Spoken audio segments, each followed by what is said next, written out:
அனைவருக்கும் வணக்கம். எழுத்தாளர் உதயசங்கர் ஒரு 40 வருஷம் போல தெரியும். அவருடைய யாவர் வீட்டிலும் சிறு தொகுப்பு வந்ததுலேருந்து அப்போ அவர் முதல்ல நான் பார்த்ததில்லை. அந்த தொகுப்பை படித்த பிறகு தான் அவரை பற்றி தெரிஞ்சுக்கிட்டேன். அதுக்கப்புறம் ஆனால் அதுக்கு முன்னாடி கூட சில கூட்டங்களில் வந்திருந்திருப்பார். ஆனால் அது அப்போ தெரியல. ஆனால் இவர் எழுத்தாளர், இவருக்கு கதை யாவர் வீட்டிலும் சிறுகதை தொகுப்புன பிறகு அதுக்கு பிறகு எழுத்தாளர் சங்க கூட்டங்களில் பார்க்கும்போதெல்லாம் அவர் மேலே அப்படி ஒரு பிரியம் ஏற்படும். ஏன்னா அந்த தொகுப்பு அந்த காலத்தில் அவ்வளவு பேசப்பட்ட ஒரு தொகுப்பு, யாவர் வீட்டிலும்ங்கிற தொகுப்பு. ஆனால் அதுக்கு பிறகு தொடர்ந்து நிறைய தொகுப்புகள் அவர் இருந்துச்சு. மறதியின் புதை சேரு அந்த தொகுப்புல படிச்சுட்டு நாங்களும் ஒரு சாத்தூர்ல காமராஜ் போன்ற நிறைய நண்பர்கள் உட்கார்ந்து நிறைய பேசியிருக்கோம் அந்த மறதியின் புதை சேரு. அப்புறம் தொடர்ந்து கால ஓட்டத்தில் நிறைய புத்தகங்கள், நிறைய சிறு தொகுப்புகள் வந்துட்டு இருந்துச்சு. எங்க வீட்லயே நிறைய இருக்கு. ஆனா அது எல்லாவற்றையும் படித்தானு சொல்லிட முடியாது. ஆனா அவருடைய சிறுகதைகள்லையும் சரி, கவிதைகள்லையும் சரி, எல்லாவற்றிலும் ஏதோ ஒரு முக்கியமான கவிதைகளை படிச்சிருப்பேன். ஆனா இந்த தடவை எனக்கு இப்படி பரிசு செந்தில்நாதன் சொன்ன உடனே நான் சிறுகதையை பத்தி நான் பேசணும்னு ஆசைப்படுறேன்னு சொல்லி நான் கேட்டு அந்த தொகுப்பை ஏன்னா முழுமையாக படிப்பதற்கான ஒரு வாய்ப்பாக அதை நான் பார்த்தேன். அதுக்கேற்ற மாதிரி ஒரு முழுமையான தொகுப்பு உதயசங்கர் சிறுகதைகள் ஒரு முழுமையான தொகுப்பு வந்திருக்கு. அதுவும் கிடைத்தது. ஒரு 5 நாட்கள் மொத்தம் 800 பக்கங்கள், 796 பக்கம், 103 சிறுகதைகள். ஆச்சரியமா இருந்துச்சு. தமிழ்நாடு முற்போக்கு எழுத்தாளர் சங்கத்தில் இப்படி 100ஐ தாண்டி எத்தனை எழுத்தாளர்கள் சிறுகதைகள் எழுதிப்பாங்க எனக்கு தெரியல. 103 சிறுகதைகள். சொல்லப்போனா எனக்கு எத்தனை கதைகள் இருக்கு ஞாபகம்லாம் இருக்குன்னு தெரியாது. அவள்கிட்டையும் படிச்சிருக்கேன், அவ்வளவுதான். ஆனா அந்த உதயசங்கரோட அவருடைய அப்படிப்பட்ட ஒரு கதை சொல்லியோட ஒரு 4-5 நாட்கள் நான் கூடயே சகல நேரமும் இருந்தது போன்ற ஒரு உணர்வை இந்த 4-5 நாட்களும் எனக்கு கிடைச்சது. அந்த ஆச்சரியமான சில விஷயங்கள் எனக்கு இருந்துச்சு. இந்த சிறு தொகுப்பு 796 பக்கம் 1983-84 எழுத ஆரம்பிச்சிருப்பீங்களா தோழர்? முதல் சிறுகதை 79. 2000 வரைக்கும் சிறுகதை எழுதியிருக்கிறார். இவ்வளவு காலத்துல ஏறத்தாழ ஒரு 50 வருட காலம் அவர் எழுதியிருக்கிறாரு. அந்த மொத்த 796 பக்கத்துல ஒரே ஒரு இடத்துல செல்போனை பத்தி வருது. எனக்கு ஆச்சரியமா இருந்துச்சு. ஒரு கதையில தான், அதுவும் அந்த செல்போன் பத்தி இல்ல, ஒருத்தர் ஏதோ பேசுறாரு. ஆனா இன்றைக்கு சமகாலத்தில் நீங்க எந்த கதை, எந்த சினிமா எடுத்தாலும் ஒரு செல்போன் இல்லாம எழுதவே முடியாது இன்னைக்கு இருக்கிற உலகத்துல. ஆனா ஒருத்தர் எழுதியிருக்கிறார். ஒரு 796 பக்கம். நாம் ரத்தமும் சதயமான வாழ்க்கை. நீங்க அதுல வாட்ஸ்அப் கிடையாது, பேஸ்புக் கிடையாது, சோசியல் நெட்வொர்க் எதுவுமே இல்லை அந்த உலகம். அப்படி ஒரு உலகத்துக்குள்ள அப்படி நமக்கு முன்னால கொண்டு வந்து தாரார். ரொம்ப எளிய மனிதர்கள். அந்த கதையில வர்ற எல்லா பாத்திரங்களும் பாத்தீங்கன்னா மிக மிக எளிய மனிதர்கள். நிறைய கதைகள்ல ஏறத்தாழ ஒரு 103 கதைகள்ல ஒரு 14-15 கதைகள் பசியை பத்தி பேசுது. பணம் படுத்துற பாடுதான் அவருடைய தொகுப்பினுடைய மொத்த மையம் என்னன்னா, இந்த பணம் மனிதர்களை என்ன பாடுபடுத்துது, அவங்க உறவுகளை எப்படி சிதைக்குது, அதையும் மீறி அவங்க எவ்வளவு அன்போடும் பிரியோட்டோடு இருக்காங்க, எவ்வளவு அவமானங்கள், எவ்வளவு வலி, துக்கம், எல்லாம் பணத்தை சுற்றி அந்த உலகம் தான் அவருடைய சிறுகதை தொகுப்புல நான் பார்க்கிறேன். அப்பா இறக்குற தருவாயில் இருப்பாரு. குழந்தைகள் 4 பேர் 5 பேர் பசங்க அப்பாவை பத்தி கூட விசாரிக்க மாட்டாங்க. அப்பாவுக்குன்னு ஒரே ஒரு சொத்து இருக்கும். அவர் தான் இவ்வளவு காலம் உங்களை படிக்க வச்சது எல்லாம் பண்ணியிருப்பாரு ஒரு குமாஸ்தா வேலை பார்த்துட்டு.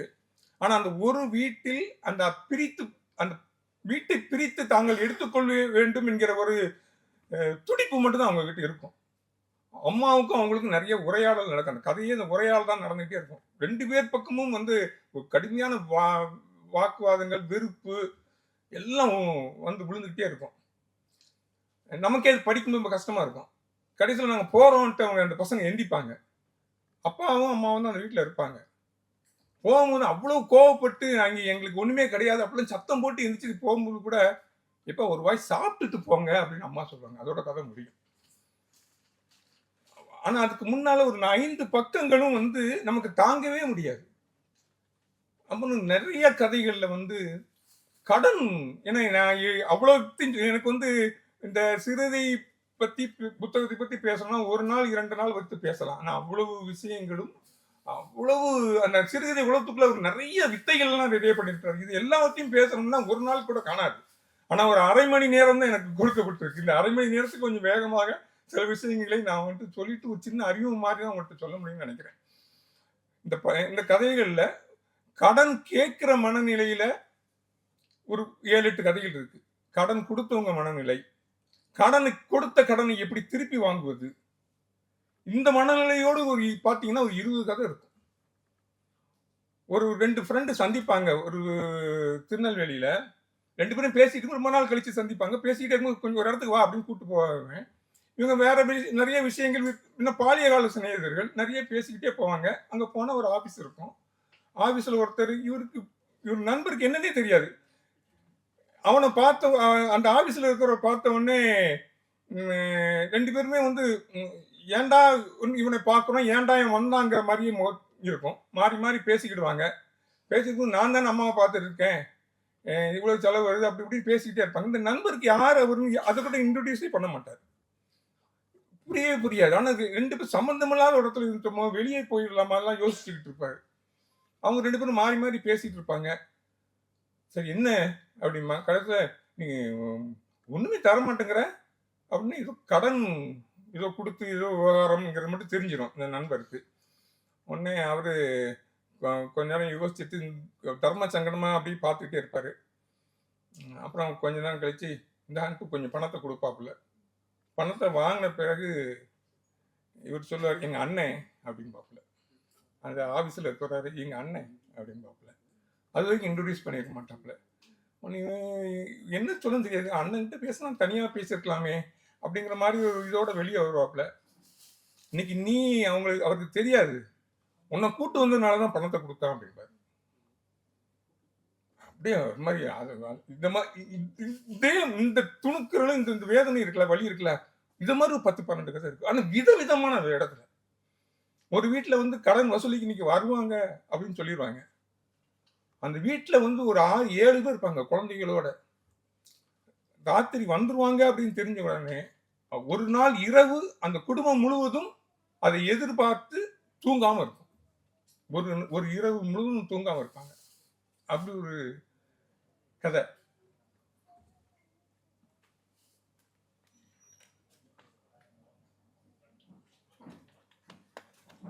எல்லா மனிதர்களும் பெரும்பாலும் அந்த எளிய மனிதர்கள் வந்து சைக்கிள்ல தான் போறாங்க. இந்த கதைகள்ல பெரும்பாலான கதாபாத்திரங்கள் சைக்கிள் தான். அதுக்கு மேல எனக்கு வந்து ஸ்கூட்டரு அது கூட வந்து இருக்கான்னு தெரியல. சைக்கிள் நல்ல வெயில்ல சைக்கிள் அழுத்திட்டு போறவங்க. ஆ ஏதாவது மரத்தடியில உட்கார்ந்து இருக்கிறவங்க, உட்கார்ந்து சாவகாசமா பேசுறவங்க, நதியில குளிக்கிறதுல சந்தோஷப்படுறவங்க, ஒரு மேன்ஷன் கதவுகள பார்த்துக்கிட்டே நடக்கிறவங்க, அதாவது நாம் தினந்தோறும் பார்க்கிற மனிதர்களை ஒவ்வொருத்தரையும் நம்ம இந்த கதை இந்த சிறு தொகுப்பு பார்த்த பிறகு படிச்ச பிறகு நாம் யாரை பார்த்தாலும் இவர்கிட்ட என்ன இருக்கும் ஒவ்வொருத்தரையும் பத்தியும் யோசிக்க வைக்கிற மாதிரியான ஒரு தன்மை இருக்கு. ரொம்ப ஆச்சரியமான விஷயம். நம்ம எல்லாம் தோழர்கள் நண்பர்கள் எவ்வளவு கலந்து பேசிட்டு இருப்போம். ஆனா ஒவ்வொரு விஷயத்தையும் ஒவ்வொரு அசைவையும் ஒரு கண் அசைவு முதற்கொண்டு அந்த முகத்தில் இருக்கிற சின்ன ரேகை முதற்கொண்டு ஒரு மனிதர் இவ்வளவு தூரம் கவனிச்சிருப்பாரான்னு எனக்கு தெரியல. அப்படி சின்ன சின்ன விஷயங்களை கவனிச்சு கவனிச்சு கவனிச்சு செதுக்குன மாதிரி இருக்கும். நாம் வந்து வாழ்க்கையில் நம்ம எதையெல்லாம் தொலைச்சிட்டோம்னு தெரியல. ஆனா இவ்வளவு காலத்துக்கும் பிறகும் இவ்வளவு நுட்பமாக ஒவ்வொரு சின்ன புன்னகையில என்ன அர்த்தம் இருக்குங்கிற வரைக்கும் வந்து நம்மளால கணிக்கிறபடி அந்த கதைகள் போய்கிட்டே இருக்கும். ஒவ்வொரு இடத்துலயும் இவ்வளவு விவரணை உள்ள ஏன்னா சிறு குழந்தைகள்கிட்ட அந்த கவனிப்பு இருக்கும், அவதானிப்பு இருக்கும். எல்லாத்தையும் பார்ப்பாங்க அவங்க. ஒவ்வொன்றும் ஆச்சரியம் அளிக்கக்கூடியதா இருக்கும். சிலது அதிர்ச்சி அளிக்கக்கூடியதா இருக்கும். அதனால சிறு குழந்தைகளுடைய கண்கள் இருந்து தப்புறது எதுவுமே கிடையாது. ஆனா வயசு ஆக ஆக அந்த நுட்பமும் இந்த பார்வையும் நம்ம இழப்போம். ஆனா உதயசங்கர்ட்ட அது இழக்காம பார்த்துக்கிட்டே இருந்திருக்கிறாரு நினைக்கிறேன். எல்லாரையுடைய அசைவுகளையும் ஒவ்வொரு புன்னகையும் அசைவையும் அவர் பார்த்துருக்காரு. கதையில நம்ம 103 கதைகளையும் அதை பார்க்கலாம். கொஞ்ச நாள் இந்த கதைகளை எழுதினவரு, அதுக்கப்புறம் அவருக்கு அந்த கதைகளோட ஒரு விளையாட்டு, அவருக்கு விளையாடணும்னு தோணுது. அப்புறம் என்ன செய்யறாரு, இந்த கதைகளை படிச்சீங்கன்னா இவர் கூட வந்து உட்கார்ந்துக்கிறாரு. நான் நான் எழுத்தாளன் அப்படின்னு சொல்லிட்டு நிறைய கதைகள்ல அது ஒரு 7-8 கதை இருக்கும். நான் ஒரு எழுத்தாளன் அப்படின்னு சொல்லிட்டு, நீங்க இதெல்லாம் யோசிக்கிறீங்க, அது அப்படி இல்லை அப்படின்னு சொல்லிட்டு இவர் ஒன்று சொல்லுவாரு. சொன்ன பிறகு கொஞ்ச தூரம் வந்து இந்த எழுத்தாளன் வந்து அடுத்த அந்த கேரக்டரை பத்தி பேசிக்கிட்டே இருப்பாப்ல. இந்த இடத்துல நீ இந்த நம்ம என்ன நினைக்கமோ வாசகன் அதை வந்து சொல்லுவாரு, நீ இப்படிதான் நினைக்கிற அப்படின்ட்டு. அவன் அப்படி பார்க்கணும், ஆமா அப்படின்னு, அது இல்லை இப்படி அப்படின்ட்டு ஒவ்வொரு இடத்துலையும் அது திசை திருப்பி திருப்பி திருப்பி சில கதைகள் எழுதி பார்த்திருக்கிறாரு. இன்னும் சில கதைகள் வந்து அவரே வந்து இதுல வந்து புதிர் வழி அப்படின்னு அது 3-4 கதைகள் இருக்கு.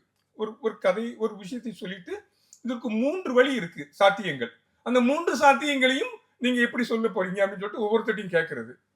அதை வைத்து ஒரு கதை, அதுக்குள்ள என்னென்ன சாத்தியங்கள்லாம், ஒரு விஷயத்தை எப்படியெல்லாம் பார்க்க முடியுங்கிற மாதிரி அப்படி ஒரு வித்தை அது விளையாடிக்கிட்டே இருந்திருக்காரு. கொஞ்ச காலம் வந்து முதல்ல ரொம்ப சீரியஸா வலி, கடன், வேலை இல்லாத பட்டதாரி, கல்யாணம் ஆகாத பெண்கள், இப்பெல்லாம் வந்து அப்படி பேசுறோமோ தெரியல. அப்படி ஒரு உலகம் அந்த 80கள்ல இருந்து 90 2000 வரைக்கும் இந்த உலகத்தை வந்து அப்படியே நம்ம அங்க பார்க்கலாம்.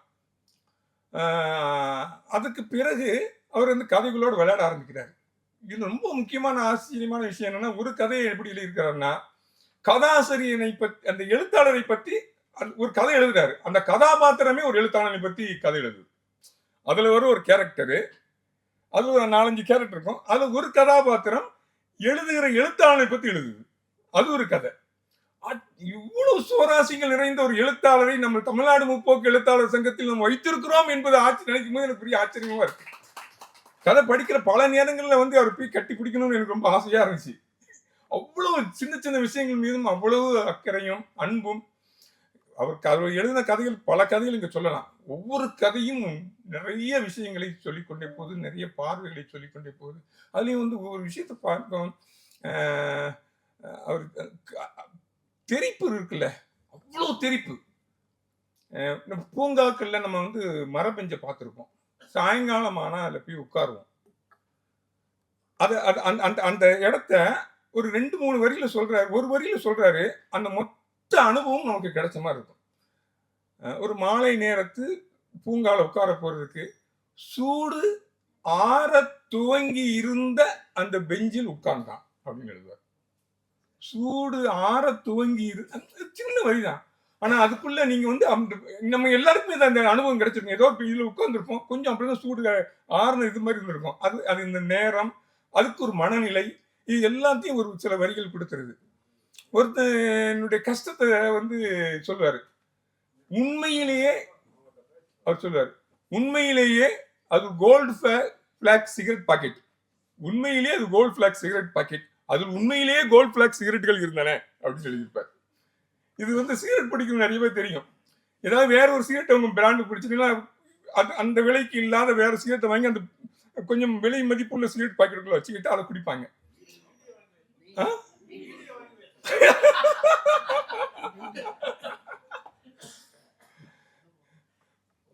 அதுக்கப்புறம் இந்த ட்ரெயினை பத்தி அவர் ரயில்வே ஸ்டேஷன் மாஸ்டர் இருக்கிறாரு.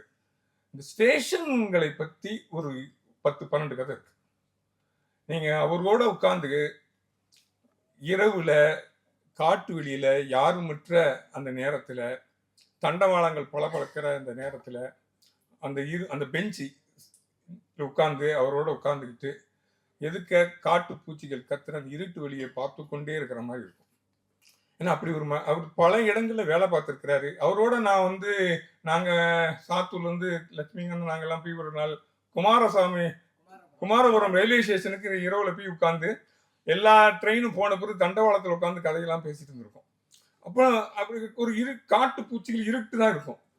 அத மாதிரி ஒரு அனுபவத்தை நிறைய கதாபாத்திரங்கள் இருக்காது. நீங்க எத்தனை பேர் ஒரு ஸ்டேஷன் மாஸ்டர் இருப்பாரு, சில பாயிண்ட்ஸ் மேன் இருப்பாங்க, இந்த லிவரை தூக்கி விடுறாரு இருப்பாருன்னா ஒரு 3-4 பேர் தான் இருப்பாங்க, 5 பேர் இருப்பாங்க. ஆனா அங்க வந்து அவ்வளவு கதைகளை படிச்சிருக்கிற கதைகளை சொல்றாரு. ஏன்னா மனிதர்கள் அங்க வந்துட்டு போறாங்கல்ல. அதுல வந்து ஒரு காதல் கதைய சொல்லியிருப்பாரு. அதுல பேரு முக்கியம் எல்லாம் கிடையாது. 3 பேர் வருவாங்கங்க. வேற எதுவுமே சொல்ல மாட்டார் கதையில. 3 பேர் வருவாங்க. நிப்பாங்க ஸ்டேஷன்ல. ஒரு ட்ரெயினுக்காக காத்துக்கிட்டு இருப்பாங்க. அந்த பொண்ணு ஒரு மாரி ஒரு ஏக்கத்தோட இருக்கும். அவளுடைய பேசுற மொழியில அவளுடைய கணவன்ங்கிறது ஒருத்தன் தெரியும். இன்னொருத்தன் கணவனுடைய நண்பன். அந்த பேச்சிலேயே நம்ம தெரிஞ்சுக்கிடலாம். பேசிக்கிட்டே இருக்கும்போது கொஞ்ச நேரத்துல அவன் வந்து அந்த கணவன் வந்து அவ ரொம்ப சோகமா இருப்பா. அதை தவிர்க்கிறதுக்காக பேசிக்கிட்டு இருங்க அப்படின்னு சொல்லிட்டு பக்கத்துல ஒரு கடையில போய் சாமான் வாங்க போவோம். ஏதோ ஒண்ணு வாங்க போவான். இவ நினைச்சுக்கிடுவா, அவனும் நினைச்சுக்க வேண்டும்னே விட்டுட்டு போயிட்டான். இந்த இந்த இடத்த வந்து வேணும்னே அவன் வந்து இப்படி தனிமையை கொடுக்கணும்னு நினைச்சிட்டு போயிட்டான்னு 2 பேரும் உணர்வாங்க. ஆனா 2 பேருமே பேச மாட்டாங்க. எதுவுமே இந்த கதையில வேற எதுவுமே இருக்காது. 2 பேரும் பேச மாட்டாங்க. அப்புறம் அவன் வந்துருவான். வந்த பிறகு ட்ரெயின் மூவ் ஆக போகும். கொஞ்சம் தூரம் போவான். அவ அப்படியே சோகத்துல அந்த பொண்ணு அப்படி ததும்பி போய் நிப்பா. கொஞ்சம் தூரம் போனவன் திரும்பி பார்க்கலாமான்னு பார்ப்பான். அப்படி பார்க்கவும் மனசு கஷ்டப்படும். திரும்பி பார்க்காம போயிடுவான்.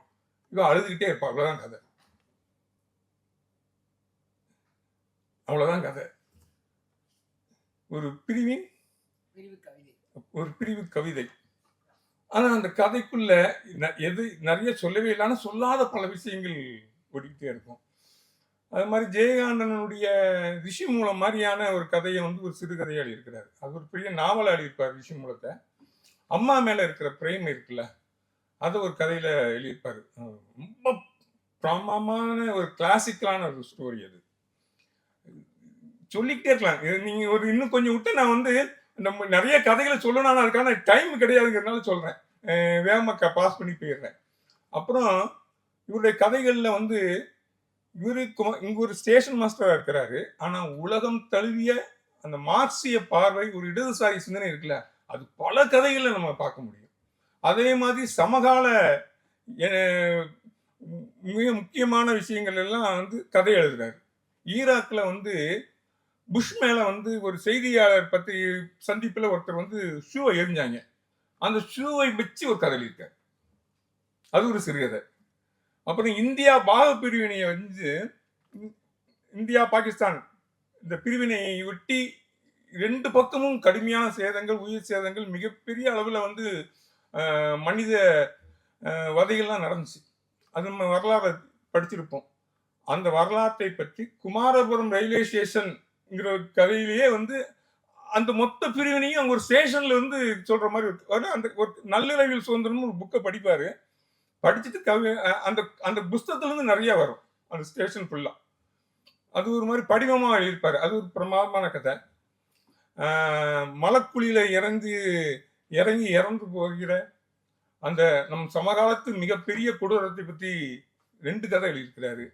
மாஞ்சோலை இல்ல அந்த தாமிரபரணியில நடந்த அந்த படுகொலைகள் இருக்குல்ல, அதை கதையா எழுதியிருக்கிறாரு. நிறைய இப்ப பாத்தீங்கன்னா நம் சமகாலத்தில் நாம் பார்க்கிற பல நம்மை பாதித்தவங்களும் கதைகளாக்க பார்த்திருக்கிறார். அப்புறம் வந்து நிறைய கடைசியில வந்து நிறைய படிமங்களுக்குள்ள நிறைய கடைசியில ஒரு 10-20 கதைகள் வந்து படிமங்களா தான் இருக்கும் அவருடைய கதைகள். பாம்பு, பூரா, பூனை, நீங்க இன்னும் பார்த்தோம்னா கொஞ்சம் கொஞ்சமாக ஒரு யதார்த்த இலக்கியத்திலிருந்து அதுவும் அவருடைய இதில் பார்க்கலாம். ஒரு யதார்த்த இலக்கியங்களிலிருந்து கொஞ்சம் மேலே போய் ஒரு எழுத்தாளனுடைய விளையாட்டாக அந்த கதைகளை எழுதுவதாக மாறி பிறகு ஒரு படிமம் நிறைந்த கதைகள் நிறைய சொல்ல, அதுவே ஒரு படிக்கட்டாக ஒரு வாசகனை மேலும் மேலும் கையை பிடிச்சி ஒவ்வொரு கதை வழியாக தூக்கிட்டு போய் நீங்க கடைசியில உள்ள சில 10 கதைகள்ல சில கதைகளை முதல்ல போய் படிச்சோம்னா நிறைய பேர் புரியாம கூட போகலாம். ஆனா இவரை பற்றி தெரிந்து கொண்டோம்னா அவர் பாம்புனா யாருக்கு எதுக்கு பயன்படுத்துறான்னு இருக்கு. பாம்புனா அவருடைய பெரும்பாலும் வந்து காமத்துக்கு பயன்படுத்துறாரு. அது மாதிரி நிறைய பூனைகளை பற்றி, கோழிகளை பற்றி அப்படி சில படிமங்களோடு நிறைய கதைகள்ல இருக்கு. ஒவ்வொரு கதையும் வந்து ஒரு கிளாசிக் தான் ஒரு வகையில. ஆனா ஒரு 20 கதைகள், ஒரு 25 கதைகள் நாம் வாழ்க்கையில் மறக்கவே முடியாத கதைகளா இருக்கு. அதுல ஒரு கதையை மட்டும் சொல்லி நான் முடிக்கணும்னு நினைக்கிறேன். ஒரு 2 கதையை சொல்லலாம். ஏன்னா இவரு ஐயம்பெருமாள் என்ற ஒரு மனிதன் ஒரு கதை கதை இருக்கு.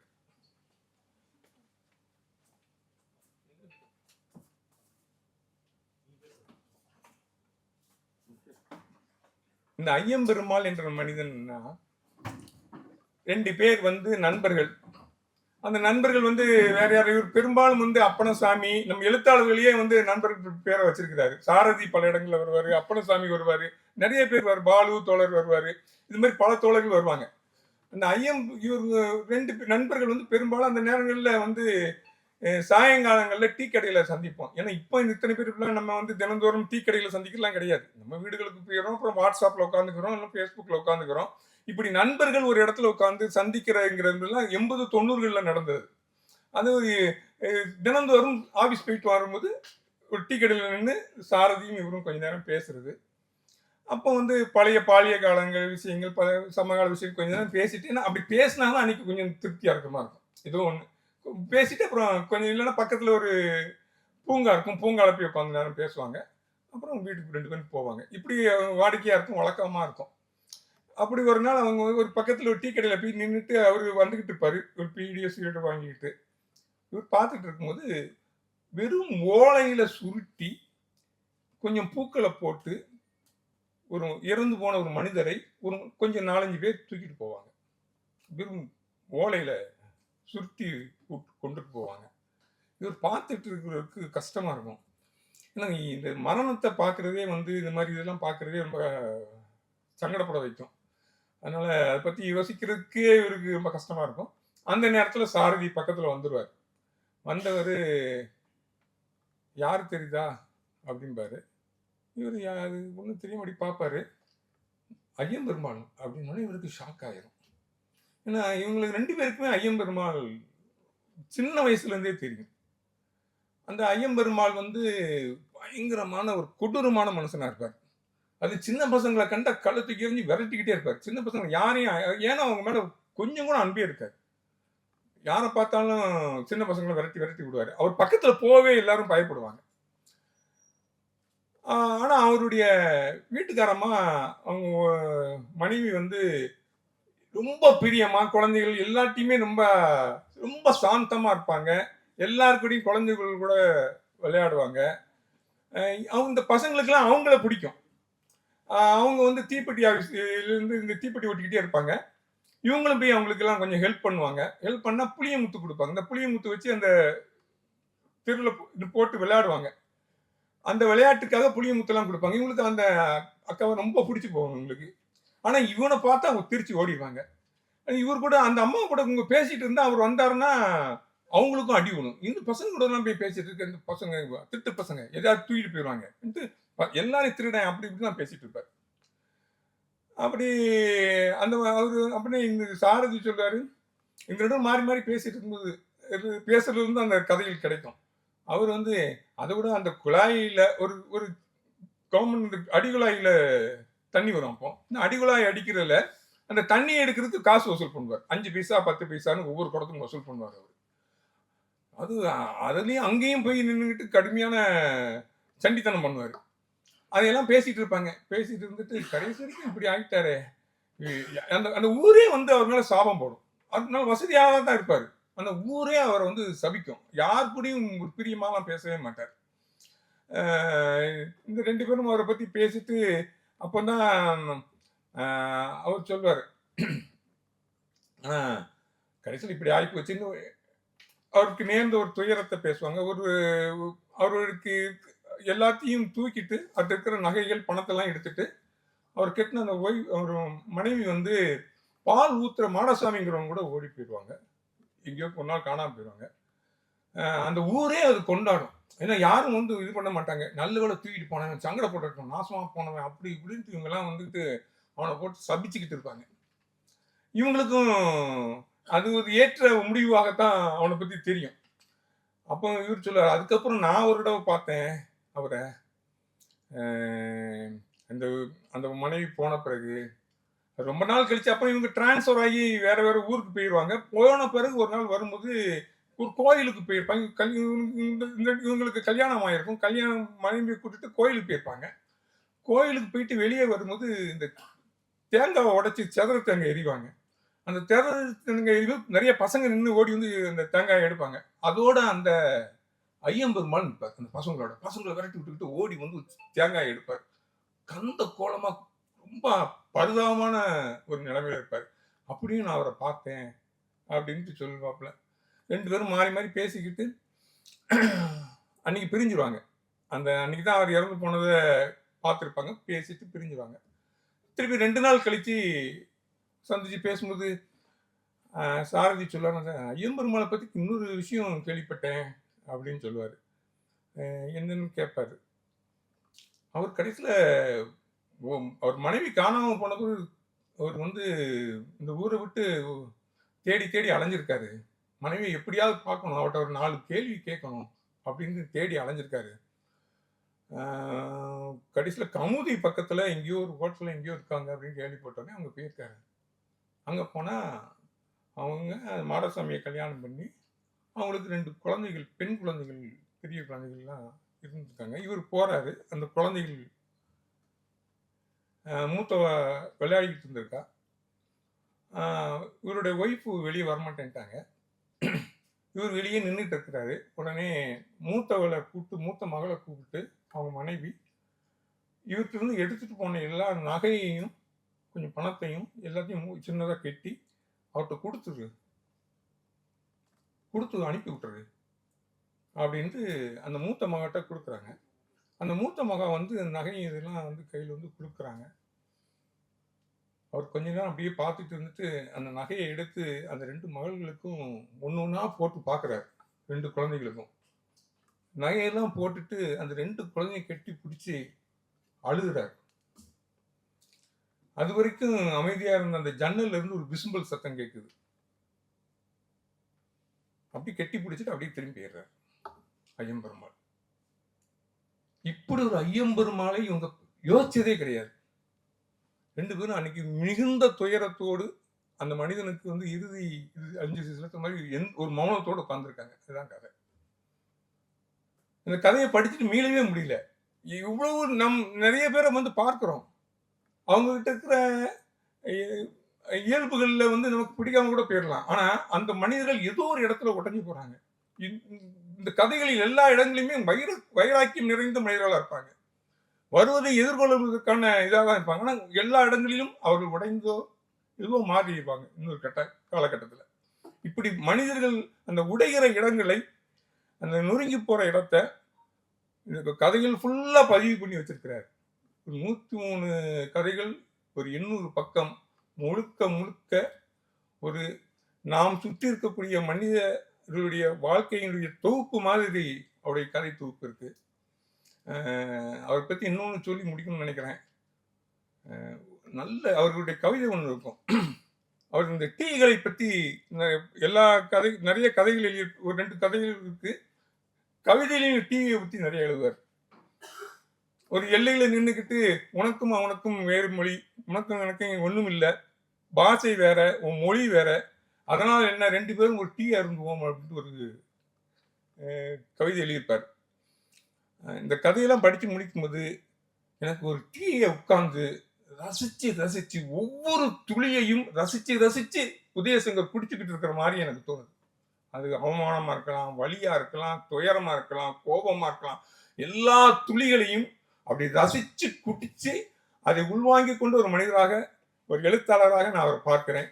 நன்றி.